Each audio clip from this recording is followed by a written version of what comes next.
Chers frères et sœurs en Jésus, je vous propose, durant ce temps de confinement, de découvrir les messages de la parole de Dieu pour notre temps à travers une série de courts enseignements.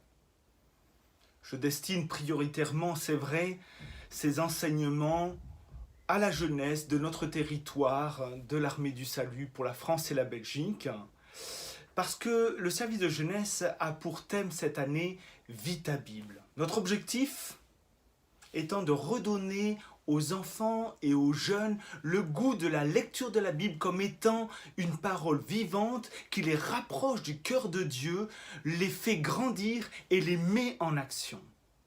Toutefois, ces messages peuvent interpeller, nourrir le chrétien de tout âge, je le crois. Nous vivons tous la même situation à travers cette pandémie, bien que certains souffrent davantage à cause de la maladie ou la perte d'un être cher. L'épreuve est un sujet que le chrétien doit accueillir avec le regard de la parole de Dieu, afin de tenir bon dans la foi, tout en témoignant d'un amour profond pour notre prochain. Nul n'est épargné par l'épreuve. La question est de savoir comment tenir et triompher tel un bon soldat de Jésus-Christ. S'il y a des combats face à la maladie, il y en a aussi dans la dimension spirituelle avec de véritables enjeux. Nous allons étudier la vie de Joseph, si riche en enseignements, tant son histoire expose des thèmes qui concernent notre vie au XXIe siècle. Ce thème, Vita Bible, est une exhortation à être des Bibles vivantes, des messagers de l'Évangile dans nos situations présentes. La parole de Dieu, écrite à plusieurs époques lointaines, est toujours d'actualité. Elle est comparée à un miroir où on peut se voir dedans, à une lumière qui nous éclaire, à du miel qui nous nourrit, qui nous fait du bien, un véritable délice, et aussi à un marteau pour enfoncer certaines vérités dont nous avons besoin d'avoir en nous-mêmes.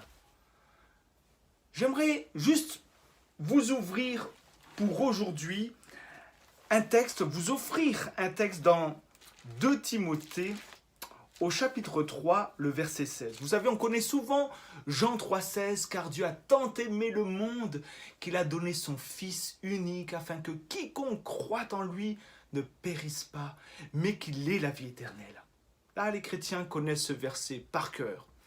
Et il y a un autre verset que nous devons, en tant que chrétiens, bien connaître pour tenir dans la foi, c'est 2 Timothée 3,16.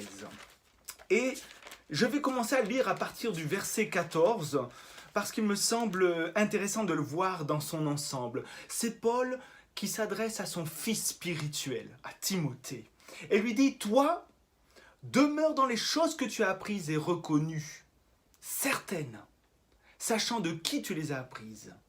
Dès ton enfance, tu connais les saintes lettres qui peuvent te rendre sage à salut par la foi en Jésus-Christ. Toute écriture est inspirée de Dieu et utile pour enseigner, pour convaincre, pour corriger, pour instruire dans la justice, afin que l'homme de Dieu soit accompli et propre à toute bonne œuvre.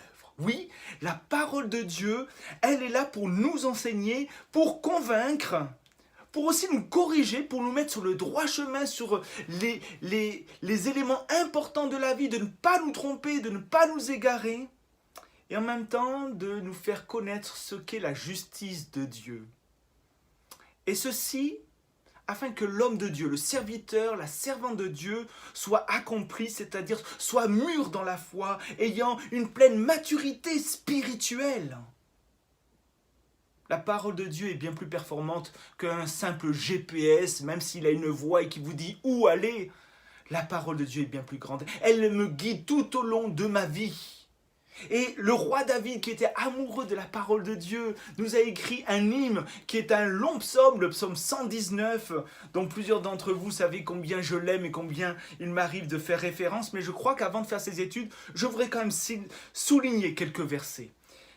Psaume 119, verset 11, Le roi David dit « Je serre ta parole dans mon cœur afin de ne pas pécher contre toi. » Je sais que le mot péché peut déranger quelques-uns, mais il faut bien comprendre ce qu'il veut dire. C'est afin de ne pas faire du mal, bien sûr, mais c'est afin de ne pas être séparé de toi, afin de ne pas m'éloigner de toi. Je serre ta parole afin de ne pas m'égarer.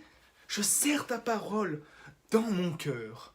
Et un peu plus loin, je ne vous lirai pas tout le psaume 119, mais nous entendons cette parole que vous connaissez. Ta parole est une lampe à mes pieds et une lumière sur mon sentier. Il dira encore, c'est pourquoi j'aime tes commandements plus que l'or. Affermis mes pas dans ta parole et ne laisse aucune iniquité dominer sur moi. Vous vous rendez compte de tout ce que la parole de Dieu peut apporter à une personne? Il dit, ta parole est entièrement éprouvée et ton serviteur l'aime. Oui, la parole de Dieu me forme, me transforme pour vivre à la ressemblance de Jésus. En fait, nous lisons dans l'évangile de Jean, la parole a été faite chair en parlant de Jésus. Lire la parole de Dieu, l'étudier, vouloir la mettre en pratique, c'est chercher à ressembler à Jésus. Dans cette première série sur Joseph, qui constituera plusieurs épisodes, nous verrons de quelle manière Dieu est souverain malgré les pires épreuves. Nous verrons l'œuvre du péché, mais surtout la grâce de Dieu en toutes circonstances, même dans les moments les plus douloureux. Nous ne pouvons pas faire autrement que de montrer la réalité. Oui, le péché, même si c'est un mot que les gens n'aiment pas, est présent et a un impact sur tout ce qui fait notre vie. Mais la grâce de Dieu abonde par rapport au péché. Elle surabonde, elle peut pourvoir au-delà, elle peut tout transformer. Nous réalisons également le message précurseur de l'œuvre de Jésus-Christ dans la vie de celui qui s'abandonne à Dieu. Alors, je vous donne rendez-vous au prochain épisode. Vous pouvez vous abonner sur cette chaîne si vous ne voulez pas rater un épisode, mais venez en étant armé de votre Bible, armé de la parole de Dieu. Que Dieu vous bénisse.